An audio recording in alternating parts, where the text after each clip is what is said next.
name is April Vashardine. I'm the director here at the Art Museum, and I have the privilege of introducing Dr. Stephen Bird. He is Associate Professor of Political Science from Clarkson University, where he specializes in energy, the environment, and activism. Are we good? Yeah, we're good. I got that all. It was a mouthful. So I thank you for coming, and please take the time, if you didn't before his lecture, a little bit of time after the lecture to see the show. It's open through Halloween.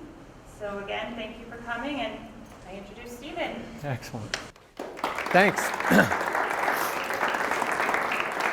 So there's even someone here with a witch's hat on over there. So I have a true story for why I was late. The dog ate my homework. No, actually, I was speeding, going 47 miles an hour down the Clarkson Hill, trying to get here on time, and I was pulled over by Clarkson's finest.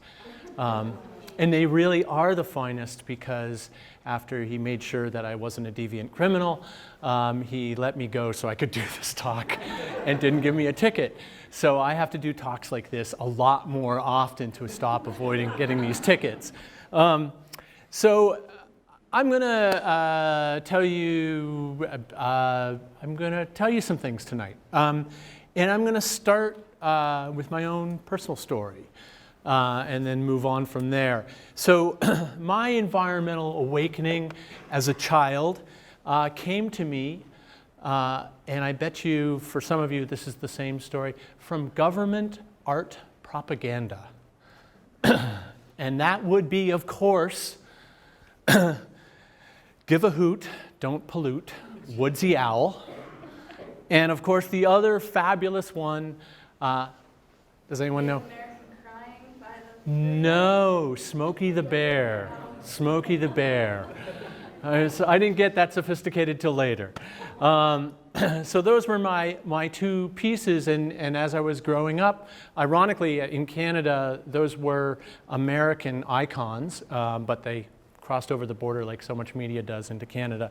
And that was probably the first piece, right? And we all are inundated with degrees of environmentalism as we grow up as children, particularly in these generations. And then my story got a little more complicated. My mother is an artist, and a lot of her fabric art quilt pieces deal with the environment, with environmental themes, and sometimes with overt environmental themes. And she did early quilts that involved the Northern Lights, the Canadian Northern Lights. And she did a lot of work with caribou later on. And ultimately, there's some pieces of art rolling through this particular, so hopefully you can see them, a little slideshow there, and you'll see her peacock's star quilt. My parents are fascist birders, and explore the world with a giant carbon imprint, going to look at birds, the ironies of being an environmentalist. And then that concern for the environment continued. I went to California, which for a young Canadian kid in 1978 was like going to Mars. Southern Cal was completely different, and I was introduced to this really cool thing where about once every 2 weeks you sat down in your chair and you stuck your head between your knees and you kissed your ass goodbye. And that was in response to the Cold War. Those were nuclear testing alert programs, and we were trying to ensure that we were well prepared for the fact that we would be blown to kingdom come. And that scared me, really scared me. And in 1978, the Cold War was a reality, and we didn't know what was going to happen. Gorbachev dropping the wall had not yet occurred. And so the idea of nuclear annihilation was a scary one at that point in time. So that was when I started to really become aware of these issues. And I started to see media around me, and I started to see art around me, and I started to interpret it in terms of a socio-political context. Ultimately, these different influences informed who I was, they informed how I behaved, and what I advocated for politically. And they've profoundly shaped my life, and I like to think that I've had some small part in social change. So ultimately, I went on to art galleries. And I worked in art galleries for almost 15 years in Boston. I worked first at the Institute of Contemporary Art, and one of the first pieces I remember putting in was a giant art installation concerning a 15th century saint whose name I've completely forgotten. It was by a Brazilian artist. And you went into a room about the size of this entire room, and it was entirely black, and in the center of the room was a box about this high, and it represented actually the prison that this saint was kept in by the Spanish Inquisition. He was tortured daily for years. And then around and inside the little box was a small television screen, and it showed a picture of beautiful mountains. And then on the huge screen on one entire side of the entire building was the same mountain, but it was using a GoPro, the equivalent of a GoPro camera on top of someone's helmet. And the wind was lashing, and the noise was really loud, and you got the sense of the environment as this powerful, scary place. And yet within this thing, and it symbolized for this particular saint the fact that he was able to find inner contemplation all the while his external world was going to hell and he was being tortured. His physical world was hellacious. And I understood that piece as essentially an environmental piece because it was about the mountains and I was doing a lot of hiking at the time. I went on to the Society of Arts and Crafts where I was an exhibition manager, and I was surrounded constantly by work. Craft art, American craft art in particular, is made from the earth. It's made from wood, it's made from clay, it's made from metals, and so you're constantly surrounded by all of this art glass that is in essence of the environment.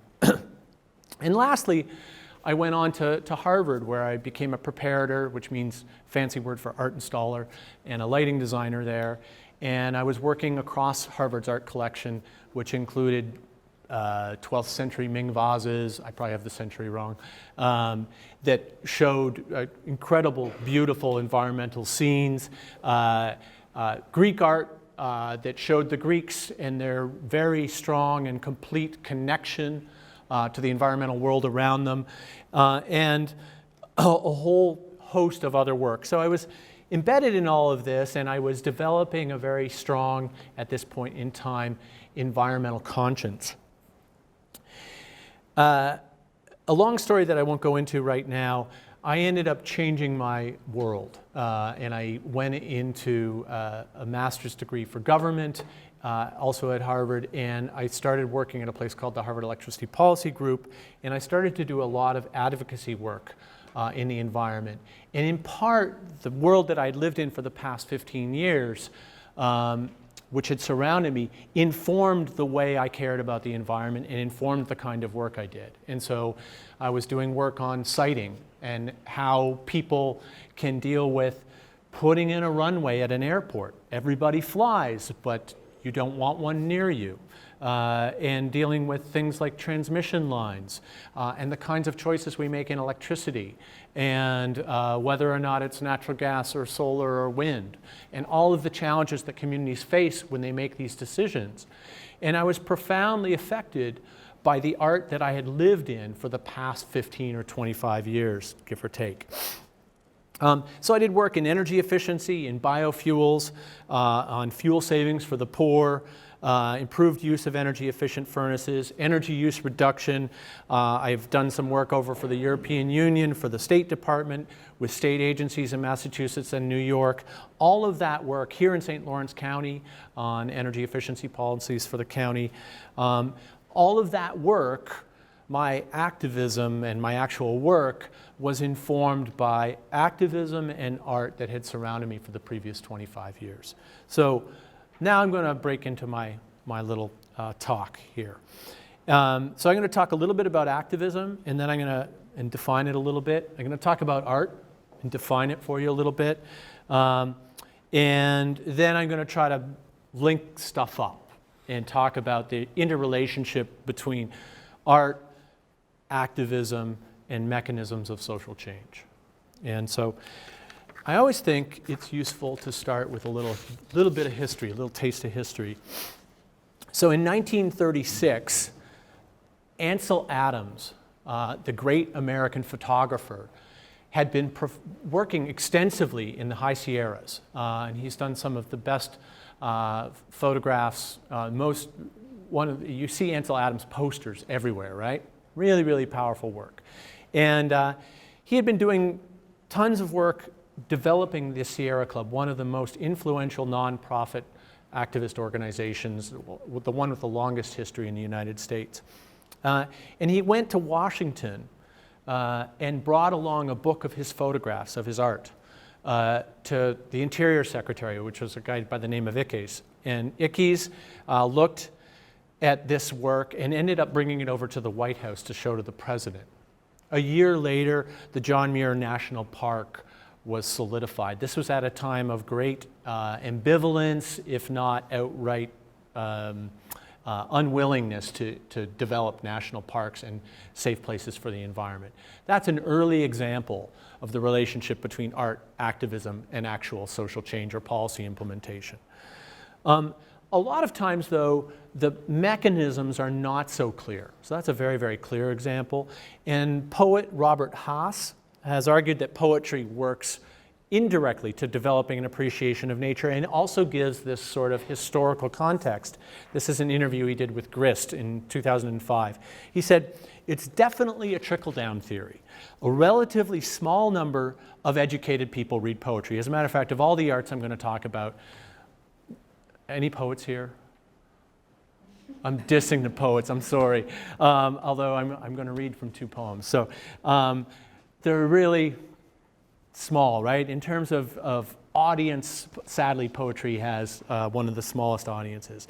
A relatively small number of educated people read poetry, one could say minuscule. And written poetry affects songwriting, and songwriting affects masses of people. Poetry becomes an expression that filters into the world slowly." And he goes on, "Wordsworth read the German Romantics, who transformed the perception of wilderness into a place for the soul's great adventures. Wordsworth, more than anyone else, articulated this new vision, and Thoreau read Wordsworth, and John Muir read Thoreau, and John Muir preached the gospel of Yosemite, and that's how we got our national park system. Ideas matriculate slowly through poetry into our general culture, but they eventually matriculate into the general culture." And I think that's a beautiful example, and that's of poetry, the smallest audience, and we're going to be covering a lot of other media. Another historical example that sort of sets us up here is there was this small thing that happened in the 1930s called the Great Depression. It was a bummer. And FDR, Roosevelt, developed many programs, including the WPA, which was a program to develop artists' murals and treat artists as workers. It was a stimulus program way ahead of its time. And so through these New Deal programs, we hired hundreds, actually thousands of artists to put up murals that still exist with us around the United States today. Many of those actually demonstrate or show the relationship between farmers and agricultural workers trying to change the way they thought about the relationship between man and the environment. One of the big challenges during the Great Depression was the fact that farmers hadn't taken care of the land very well. So many of these murals actually demonstrated better soil practices. They were a form of education, amongst other things. And they helped inspire people to do better work with the land. So, let's talk about activism. So what do you think of when you think about activism? And I know what I think of when I think of activism. When I think of activism, I think of like people who are in your face trying to change the world right now. Sorry, didn't mean to scare you. And the formal dictionary definition goes something like this: the policy of or action of using vigorous campaigning, that would be what I just did, to bring about political or social change. But there's actually many, many ways in which activism occurs. Volunteering, grassroots organization. It can be something as simple as sitting on a table and handing out leaflets to people. Letters and petitions, lobbying, litigation, right? Using the courts. Been an enormously powerful tool for activist organizations in the United States, right? Boycotts, ethical investing, all these selective purchasing, all of those are market forms of activism and social activism. And in the United States, some people have said that the development of socially responsible investing, SRIs, has been a very, very powerful movement for the environmental world. Sanctions, demonstrations, and now we get into the cool stuff, civil disobedience, and that has both nonviolent and violent connotations. So the nuns, chaining themselves to the fence in front of Seabrook Nuclear Plant, nonviolent, right? And then other folks who would sometimes put in pieces of metal to the inside of the huge, what are they called? The sequoias, thank you.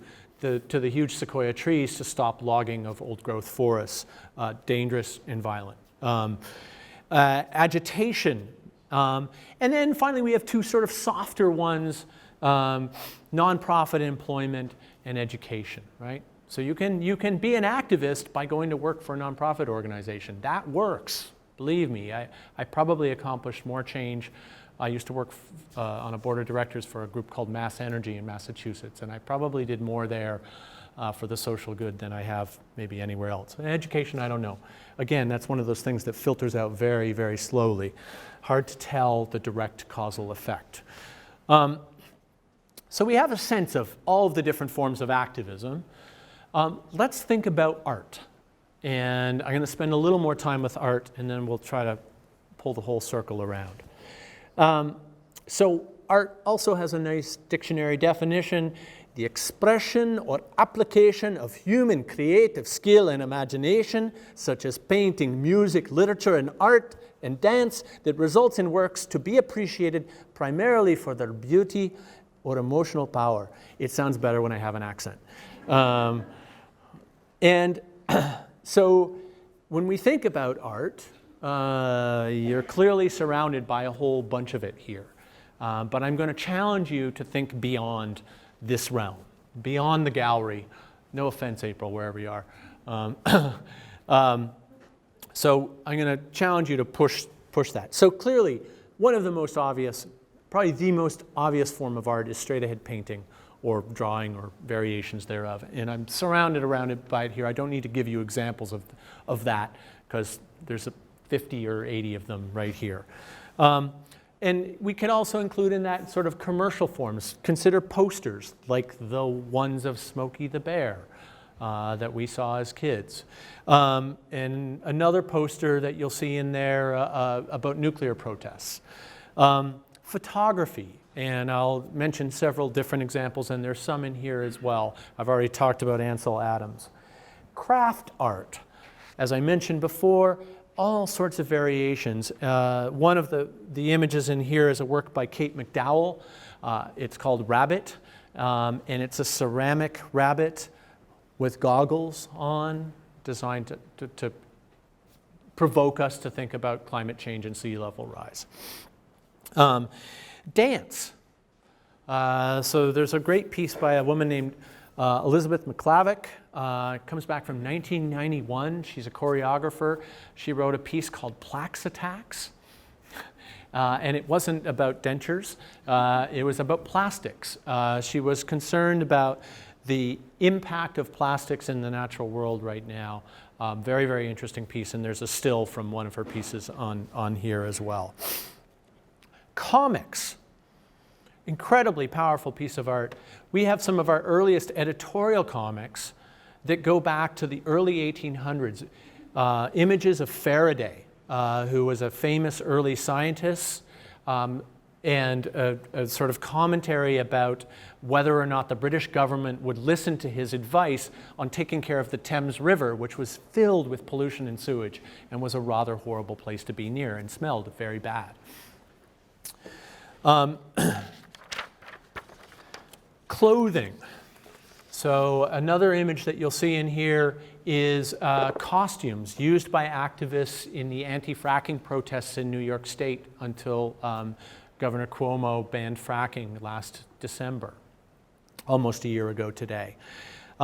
Theater, and a great example is the Art to Action program by a group called the Louisiana Bucket Brigade. And they do multidisciplinary art media performances, and they do these thinking about environmental justice and thinking about oppression and inequality and a lot of pollution. And they do this in a place called Cancer Alley, which is in Louisiana along a belt of refineries and factories and industry that has had pockets of some of the highest levels of cancer in the country.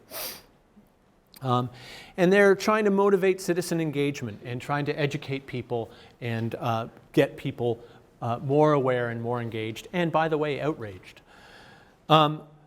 Books. There's so many environmental books, it's hard to count, but two that I can immediately think of that have influenced my world. One's almost a documentary book, hard to call it a piece of art, but in its way it was a piece of art. It would be Rachel Carson's Silent Spring. A beautiful piece, argumentably and informative scientific work. But then there's also the Lorax, right? How many people here were not influenced by the Lorax? Yeah. So, and I could go on, right? Music. In the recent climate campaign, they had the People's Climate Hip Hop Tour, trying to bring musicians in to help educate people on environmental issues and also to bring awareness. And I'll talk about that as a mechanism in which artists aren't necessarily specifically addressing the environment, but rather lending their artistic presence to a cause. And I have another picture in here of Lincoln Park at the equivalent of Band-Aid. It's artists or Environment Aid. I can't remember what it's called. And of course, there's many musicians who've dealt directly with environmental issues. Bruce Comer's work comes to mind as one of the most strong advocates for environmental activism. Performance art. So back, this is sort of an interesting example.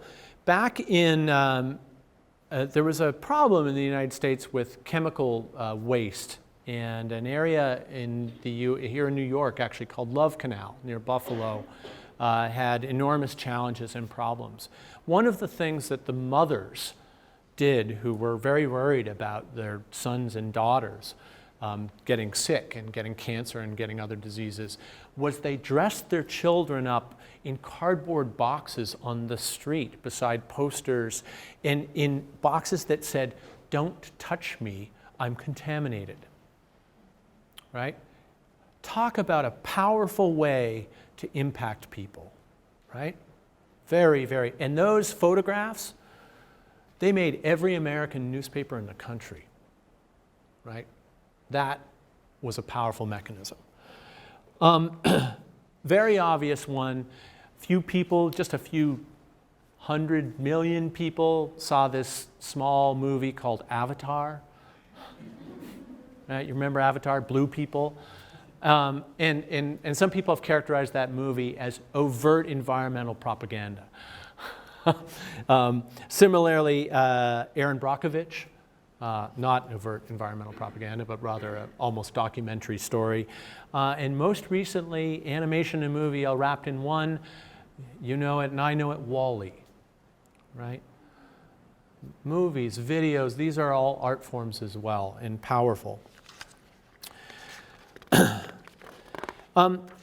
I'd also like to come back to poems and to start to move towards the different ways in which art affects our environmental conscience. And this is Gary Snyder. Gary Snyder won the Pulitzer Prize for Poetry in the 70s. He's also an environmental activist, but he doesn't write activist poetry. What he does is write poetry that attunes us to the environment and reminds us of its importance. And that's one of the mechanisms that I'll talk about. This poem's called Kyoto March. A few light flakes of snow fall in the feeble sun. Birds sing in the cold, a warbler by the wall. The plum buds tight and chill soon bloom. The moon begins first, fourth, a faint slice west. at nightfall. Jupiter halfway high at the end of the night, meditation. The dove cry twangs like a bow. At dawn, Mount Hui, dusted white on top. In the clear air, folds of all the gullied green. Hills around the town are sharp, breath stings. Beneath the roofs of frosty houses, lovers part from tangle warm of gentle bodies under quilt and crack the icy water to the face and wake and feed the children and grandchildren that they love. That's a great poem. And it goes on. I'd like to remind us all that it's not just the left. As a general rule, environmental issues have been associated with the left, but we see other examples. And one of the pictures in here is Tory Aardvark's satire and anti-environmentalist art on climate alarmism. And we want to remember that art is used for activism on all sides. And his little poem, besides the satirical picture of Al Gore in a Pope's uniform, goes like this. Our leaders who art in Copenhagen, alarmists be thy name. Thy climate change come, cap and trade will be done as we give a pass to developing countries. Give us this day our carbon offsets. Forgive us our carbon footprint as we forgive those who hacked our emails and lead us not unto global warming. But deliver us from CO2, for thine is the Kyoto Protocol and the power to control our economy forever, Al Gore. I don't agree with him, but humorous nonetheless. And of course, speaking of humor, how could I not talk about the preeminent Potsdam environmental activist, Hank Robar. Home to Hank Robar's Toilet Planters, Hank Robar's Toilet Art, or Hank Robar's Toilet Art Environmental Social Protest. But to give him some merit, this is a protest about the use of land. Not use of land that maybe all people would agree to, but certainly a form of environmental protest. So this occurs on many different spectra. Okay, so we've kind of covered a lot of art. What are the mechanisms? What's going on? How can we expect art to affect activism or to function as activism and ultimately create social change? And so there's a bunch of different ways. Art helps us alter perceptions. Art educates. We have art that functions directly in support of the environment. We have art that exists in the environment and as a result reminds us of the environment that we live in. We have art with environmental themes. We have art that is environmental without agitation or with. We have art that's been incorporated into specific government policy, right? And that would include Give a Hoot, Don't Pollute, and Smokey the Bear. And I'm going to talk about another one in just a second. And then lastly, we have mechanisms of endorsement, right? Artists, people who influence us through their art, who then endorse environmental action, right? It's a roundabout way of going about it, but as it turns out, for better or for worse, we really pay attention to celebrity. So that really matters to us, and lots of artists are celebrities. They also show us voices of protest against injustice. So I'm thinking of the photography of Raghu Ray, who did these incredible photographs after the Bhopal disaster in India. They're unbelievable black and white photographs. I have one of them here of widows after the Bhopal disaster. They're storytelling tools. They tell us stories. The Lorax is one of those. They recreate and sometimes reimagine our current and future reality. So think of environmental dystopian novels, right? Margaret Atwood comes to mind amongst many. They add energy to advocacy. They oftentimes reach people at much deeper emotional levels.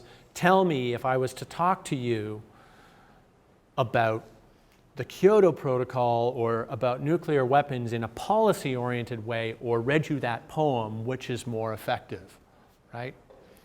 Very powerful. They can convey an intensity that goes beyond factual knowledge. They are funny. And so one of the examples I have in here is a old editorial cartoonist by the name of Bill Roberts, who lampooned Lyndon B. Johnson's reaction to the Cuyahoga River fires in Ohio. The entire rivers were on fire for weeks because of chemical leaks from factories all around Ohio. They're beautiful, of course, right? And that reminds us of the beauty inherent in the environment. Brings people into involvement. They can create opportunities for people to actually become involved in grassroots activities if the art is part of that process. And ultimately, it helps get attention in a world in which everybody's attention span is lowering over time. So lots of different mechanisms.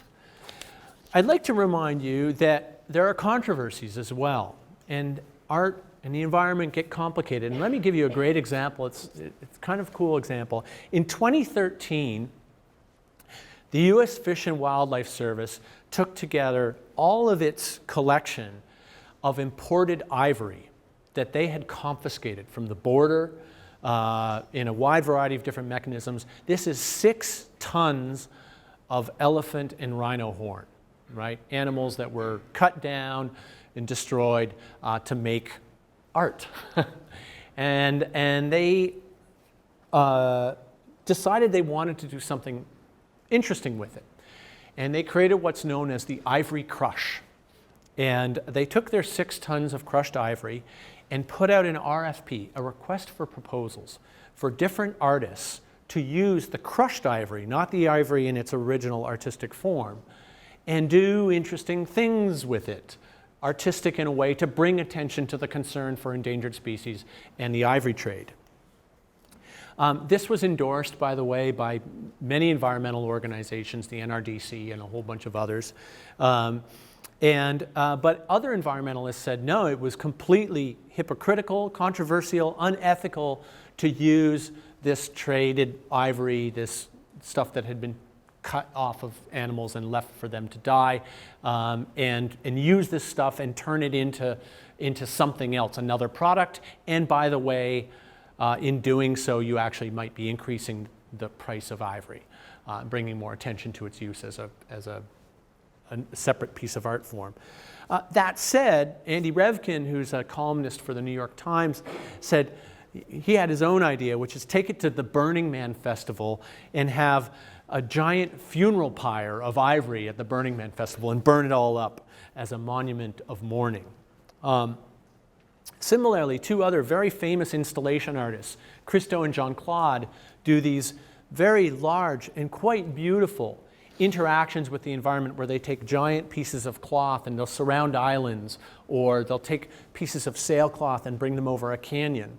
And some people have argued that it's essentially the work that they're doing is a form of greenwashing, right? Sort of jumping on the environmental bandwagon, being environmental in a way to bring attention to your art and make lots of money, and not so much. And they've accused Christo and Jean-Claude of not being very environmentally sensitive in their installations, of wasting a giant amount of cloth and other gear, and of hurting animals in the process of their installations. So there's controversy there. Clearly, as we all know, the environmental world is a controversial place. So I'm gonna wrap up and with a couple of last thoughts. The first is, I used to think when I was really, really young, I had this debate with a friend of my father's. I used to tell him all the time that all art is political. And I don't believe that anymore. All art occurs in some sort of socio-political context, but it's not all political. But an awful lot of it is. And does all art affect everyone? Of course not, right? Lots of people are inured to these issues. Does it function as activism, ultimately? And does activism change the world? Absolutely, right? We wouldn't have half of the laws we have in this country, whether they are child safety laws because of activism over concerns for child workers in coal mines, to the Clean Air Act, to the Civil Rights Act, to the recent change in status for gay rights from the Supreme Court. Activism works I'm not even going to sort of address that general question. And within the context of the environmental movement, I can give you 4 huge changes, right? The Clean Air Act, the Regional Greenhouse Gas Initiative, our changes to toxic waste disposal after Love Canal, a whole host of environmental changes came about because of an environmental awareness that was brought to the people of the United States and the people of the world from environmental art. There's no doubt in my mind this is a strong and clear line of causality. It's just not direct, not easy to measure. And so with that, I'm going to give you one last poem. This is, I'm Canadian, and this is one of my favorite authors. So this is Margaret Atwood, and it's a poem of hers called The Animals in That Country. In that country, the animals have the faces of people, the ceremonial cats possessing the streets, the fox run politely to earth, the huntsmen standing around him fixed in their tapestry of manners, the bull embroidered with blood and given an elegant death, trumpets, his name stamped on him, heraldic brand, because when he rolled on the sand, sword in his heart, the teeth in his blue mouth were human. He is really a man, even the wolves holding resonant conversations in their forests thickened with legend. In this country, the animals have the faces of animals. Their eyes flash once in car headlights and are gone. Their deaths are not elegant.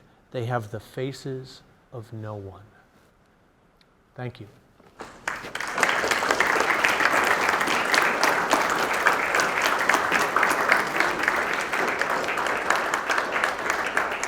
Happy to take questions or comments or agitation, or you can get back at me if you want.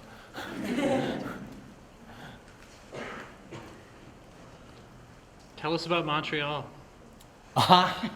So I just found out about Montreal today. It will be very interesting to see what kind of activism emerges from this. Montreal is going to be releasing 6 billion, is that correct? Yeah. 8, Holly says.